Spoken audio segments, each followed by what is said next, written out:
Oi pessoas, aqui é Paola de Balzac, do blog paoladebalzac.com.br. Eu vou só colocar um temporizador aqui, porque eu tô tentando gravar vídeos um pouco mais curtos, porque gravar é fácil, mas depois a parte de edição demora pra caramba. Então, pronto, tá aqui. E o assunto de hoje é um assunto muito grave, é um assunto muito sério que eu tenho acompanhado desde o dia que saiu no Bial, porque eu assisti nesse dia e depois tenho acompanhado pela mídia, que é o caso do médium João de Deus. E o tema que eu venho tratar aqui é sobre o fato de as vítimas demorarem a denunciar os abusos sexuais. As pessoas perguntam, mas por que elas não brigaram, por que elas não lutaram, por que elas não gritaram, por que elas não saíram correndo pedindo socorro? Para começar, trata-se de uma pessoa que tem muita credibilidade, não é? Como é que você sai de um lugar onde 5.000 pessoas ali tem aquela pessoa como um modelo e você diz o contrário? É muito difícil isso, né? Você ser a única a dizer o contrário daquilo. Depois, o mais importante, que é o que eu quero tratar aqui, é o estado psicológico com que as vítimas ficam. Eu passei por algumas experiências na minha vida, nada comparado com isso, mas cada um sabe da sua dor. Eu não posso falar, o que eu estou trazendo aqui são opiniões minhas, em função de algumas coisas que eu passei, e que foram bastante doloridas para mim, que trouxeram assim, um processo psicológico assim, que eu jamais imaginaria que um dia aconteceria na minha vida. Mas é claro, eu tenho a noção, sabe, que o que eu já passei na minha vida não é nada em relação ao que essas mulheres passaram, mas cada um sabe da sua dor, cada um sabe o tamanho da sua dor. E como lida com isso, porque também a forma com que a gente lida com as coisas tem a ver também com todo o nosso histórico pessoal, com todas as coisas que a gente já viveu. A gente está preparado para certas coisas que a gente já viveu, que a gente sabe como lidar, mas tudo aquilo que é novo pra gente, a gente não sabe como a gente vai reagir. Ninguém sai de casa, sabe, pensando, ai, e se eu for estuprada hoje? Como é que eu vou reagir? O que vai acontecer? Como é que eu vou fazer? Ninguém pensa nisso, sabe? Você até pode pensar com essa violência toda que há por aí, num possível assalto, e as pessoas carregarem a tal bolsa do ladrão, e elas imaginarem que isso pode acontecer nessa sociedade tão violenta que a gente vive, mas ninguém sai por aí pensando, ah, e se eu for estuprada? E muito menos se espera. E nós sabemos que as taxas de estupro, elas acontecem muito mais onde? Na rua, dentro da família, é onde as pessoas menos esperam. E o que aconteceu com essas mulheres que já estavam num estado de vulnerabilidade, porque já estavam fragilizadas, porque elas foram para um lugar, elas foram procurar através da religião, através de uma pessoa que representava essa religião, essa cultura, já representava uma segurança para elas, já representava uma certa seriedade, era um lugar onde elas jamais imaginariam que isso poderia acontecer com elas. Então, por isso, principalmente, que as pessoas não reagem, porque elas não estão preparadas para isso. A gente tem um racional, a gente tem um lado racional que a gente consegue discernir as coisas, a gente consegue perceber as coisas, mas quando mexe, cara, com o emocional da gente, com o psicológico da gente, a gente simplesmente fica bloqueado, a gente simplesmente não sabe o que fazer, não sabe como reagir. Eu sei como é a sensação de bloqueio. Eu sei como é a sensação, isso por coisas que eu já vivi na minha vida, que são coisas que eu nunca imaginei que eu iria passar em momento algum. Sempre fui uma pessoa extremamente, eu tinha até, era considerada até com uma inteligência bem acima da média. Isso diziam meus professores e tal, sempre fui aquela pessoa que ao estudar eu tinha notas altíssimas, aqui já deu 5 minutos. Tinha notas altíssimas e tal, mas tem coisas que, por mais racional que você seja, por mais inteligente que você seja, por mais madura, por mais vivida, as coisas que você não está esperando acontecer, você não sabe como vai reagir. Então eu sei como é a sensação de paralisia. Eu sei como é a sensação de camisa de força. Que é, você tá ali, você sabe que você tá ali. Seu corpo tá ali. Mas algo tá acontecendo contigo que te bloqueia.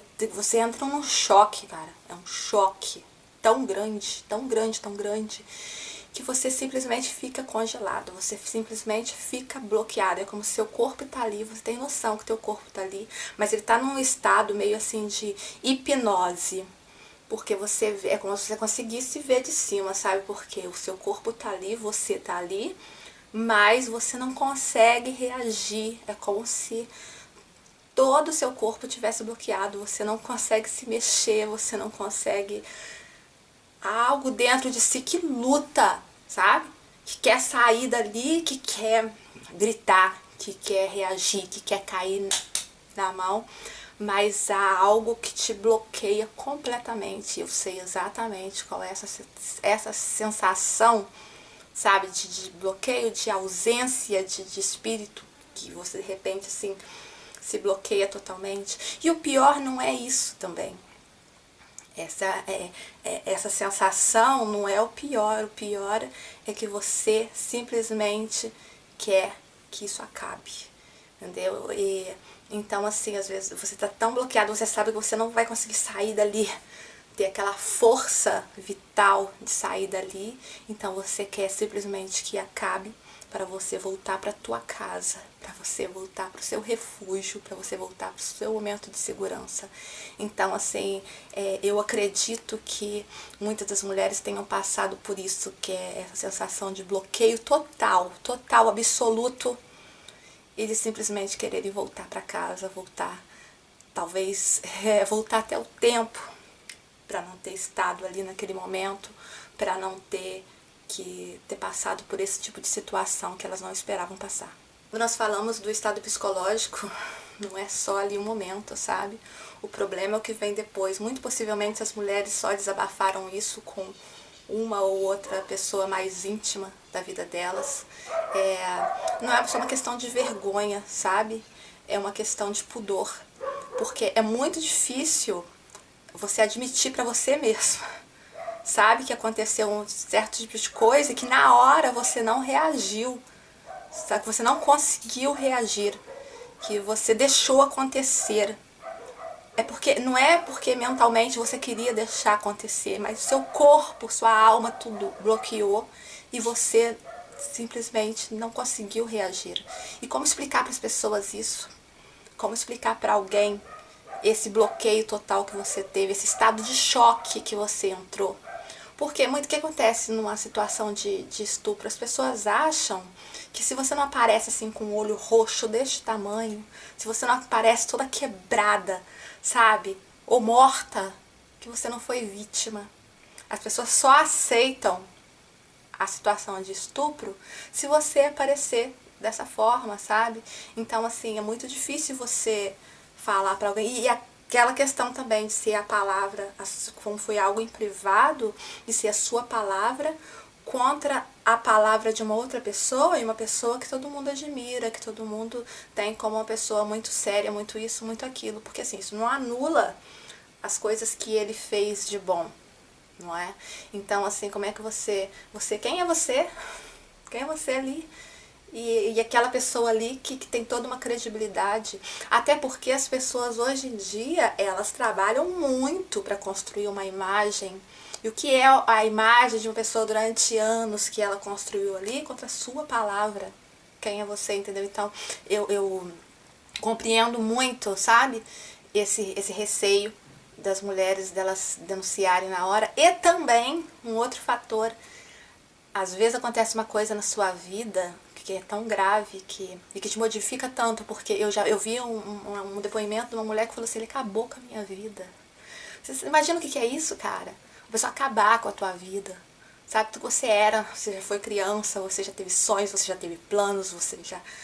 E aí, de repente, uma pessoa e acaba com a tua vida, sabe? Então, assim, eu compreendo muito, mas compreendo também que quando acontece esse tipo de coisa, o que a pessoa quer fazer? A pessoa quer simplesmente esquecer.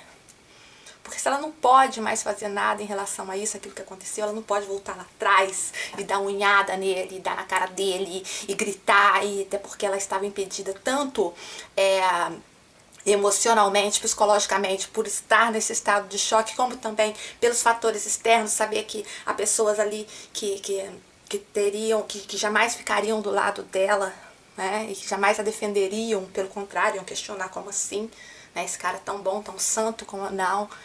Então, assim, você quer esquecer, você quer, sabe, nunca mais pensar no assunto e tentar seguir a sua vida, sabe, nunca mais aparecer nesse tal lugar e se fechar. E aí há pessoas que vão procurar o isolamento, há pessoas que vão tentar encontrar em outro alguém, seja um marido, seja em outro alguém, alguma espécie de proteção em relação àquilo.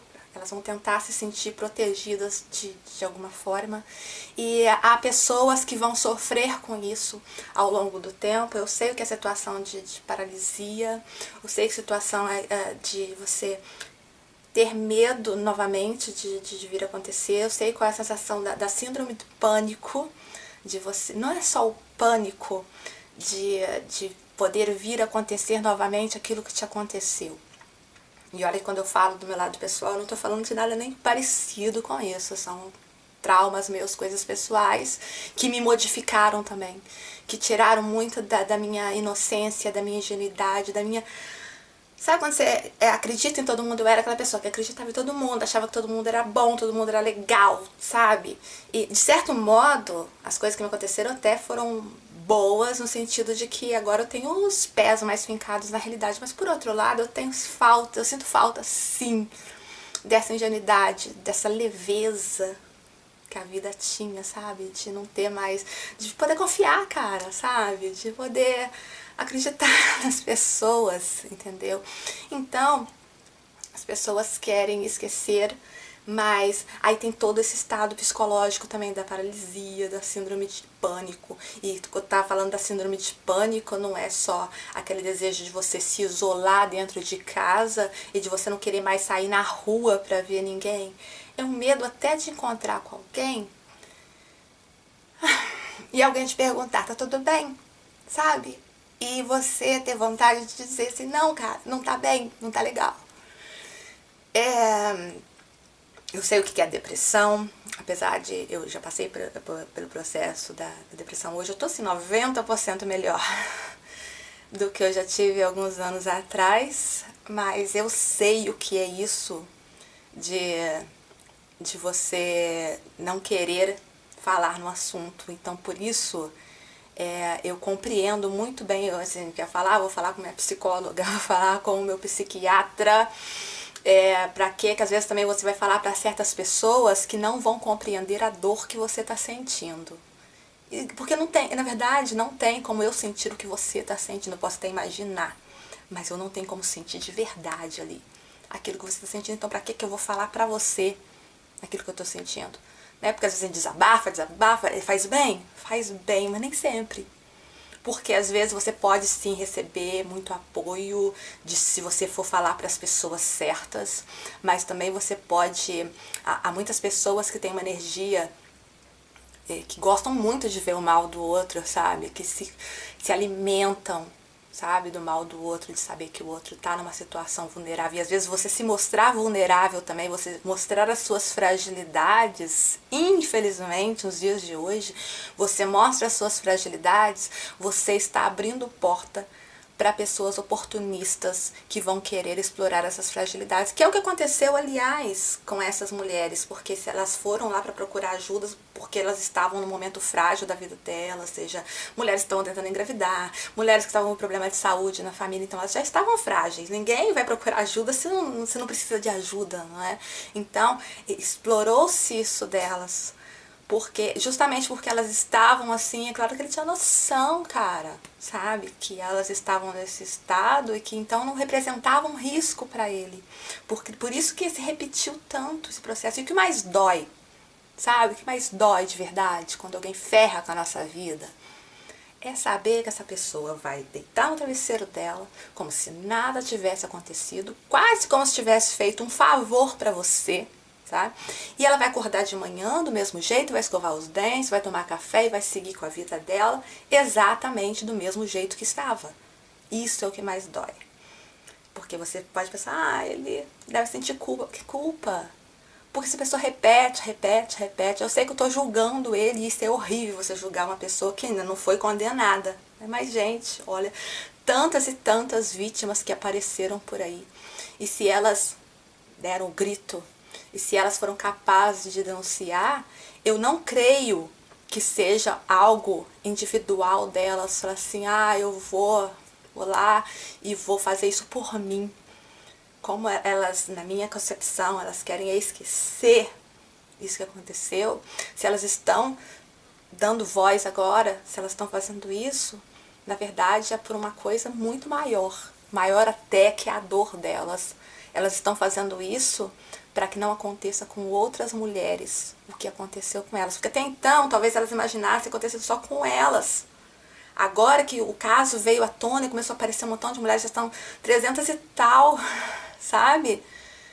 Eu acho que agora elas falam, não, eu tenho que testemunhar também. Eu tenho que mostrar que isso aconteceu comigo também. Para mostrar pra impedir, sabe, que isso aconteça com outras mulheres. E olha, uma salva de palmas para vocês, mulheres. Parabéns. Eu quero voltar a falar nesse assunto por aqui e a gente volta a se encontrar. Beijinho.